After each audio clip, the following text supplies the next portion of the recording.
Добро пожаловать на канал. Это моя авторская история о случайной встрече, которая изменила две жизни и подарила ребенку семью. Приятного просмотра. Тихим воскресным утром в Портленде, на узкой улочке недалеко от набережной, медленно просыпался уличный рынок. Воздух был наполнен запахами свежей выпечки, корицы и горячего кофе. Среди пестрых палаток стоял скромный столик, за которым работала молодая женщина по имени Эмили. Она аккуратно раскладывала теплые пирожки, испеченные ночью, стараясь заработать достаточно, чтобы прокормить себя и маленькую дочь.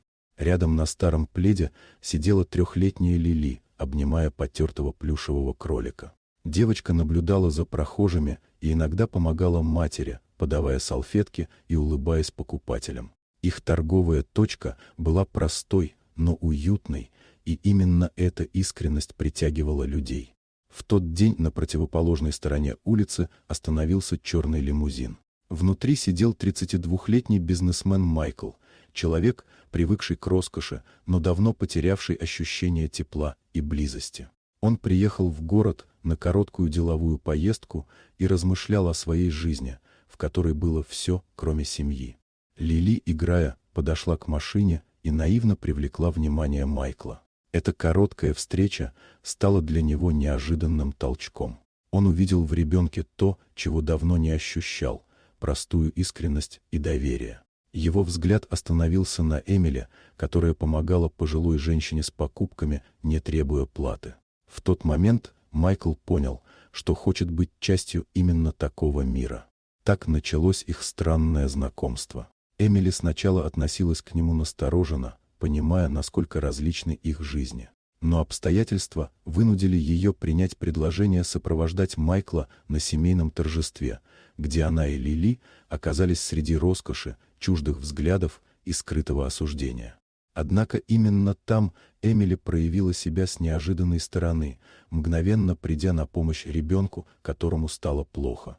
Этот поступок изменил отношение окружающих и заставил семью Майкла увидеть в ней не случайную спутницу, а сильную, заботливую женщину. Постепенно напряжение сменилось уважением, а затем и теплом. После того вечера Майкл все чаще приезжал на рынок, помогал Эмили, проводил время с Лили и незаметно становился частью их маленького мира. Он учился жить проще, смеяться, ценить тишину вечеров и радость обычных ужинов. Эмили же впервые за долгое время чувствовала, что рядом есть плечо, на которое можно опереться.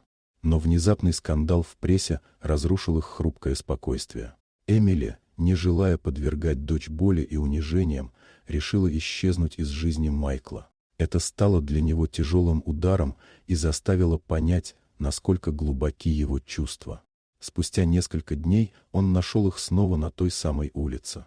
Их встреча была наполнена молчаливыми признаниями и надеждой. Майкл понял, что не хочет больше терять эту семью, а Эмили осознала, что больше не боится доверять. Их свадьба прошла скромно во дворе старого общественного центра под раскидистым дубом. Без камер, без пафоса, только близкие люди, детский смех и тихая радость. Лили рассыпала лепестки цветов, а Эмили и Майкл, взявшись за руки, начинали новую жизнь, в которой главное место занимали не деньги и статус, а любовь, забота и ощущение дома. Вот такая удивительная история. Дорогие друзья, напишите в комментариях, откуда вы смотрите это видео. А если вам понравилась история, то поставьте лайк, а также подписывайтесь на канал, впереди еще много интересного.